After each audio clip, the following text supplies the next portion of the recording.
Hello friends, welcome to my channel. Kavya ముందే అనామికను తిట్టిన స్వప్న. ఇదంతా ఎలా జరిగిందో మనం ఈ వీడియో తెలుసుకుందాం. ఇంకా కావ్య అనామిక దగ్గరికి వెళ్లి, అనామిక ఈ రోజు ప్రేమికుల రోజు కాబట్టి కవి గారు నీ కోసం ప్రేమగా కవిత్వం రాశారు. ఆ కవిత్వం రాయడం చూసి నువ్వు అదో అపార్థం చేసుకున్నావు.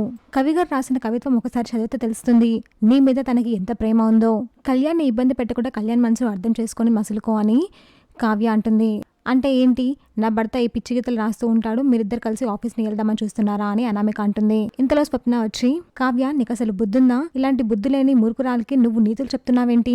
కళ్యాణ్ ఆఫీస్కి పంపించి ఈమె ఇంటిని వెళదామని చూస్తుంది. ఏ స్వప్న అని అనామిక గట్టిగా అరుస్తుంది. చూసావా, తను నన్ను పేరు పెట్టి పిలుస్తుంది, ఎంత పొగరో. తన కాపురాన్ని ఎవరో నాశనం చేయాల్సిన అవసరం లేదు, తనే తన చేతులారా నాశనం చేసుకుంటుంది అని స్వప్న అంటుంది. స్వప్న అని అనామిక అంటే, నేను నా చెల్లెతోటి మాట్లాడుతున్నాను అని స్వప్న అంటుంది. నువ్వు ఎవరి గురించి మాట్లాడుతున్నావో తెలుసుకున్నంత అమాయకురాన్ని కాదు అని అనామిక అంటుంది. అమ్మయ్య, తెలుసుకున్నావు కదా, ఇప్పుడు నీతోనే మాట్లాడుతున్నాను, విను. మంచిగా ఉండి నీ కాపురం నిలబెట్టుకో అని నా చెల్లి చెప్తుంటే, నా చెల్లిని తన భర్తని ఏదో అంటున్నావెందుకు నువ్వు? నీకు నా భర్త లాంటి మొగుడు దొరుకుంటే తెలిసేది భర్త విలువ ఏంటో. బంగారం లాంటి కళ్యాణ్ మనసు విరిచేస్తే తర్వాత నీ పరిస్థితి ఏంటో ఆలోచించుకో అని స్వప్న అంటుంది. అసలు నీకు ఇలా కాదు అని స్వప్న రెచ్చిపోతూ ఉంటే ఇంకా కావ్య అక్క ఆగు ఆగు అని లోపలికి తీసుకెళ్తుంది. చూసాక ఫ్రెండ్స్, మరి ఏం జరగబోతుందో. ఇలాంటి జెన్యూన్ రెగ్యులర్ అప్డేట్స్ కోసం మా వీడియోకి లైక్ చేసి ఛానల్ని సబ్స్క్రైబ్ చేసుకోండి.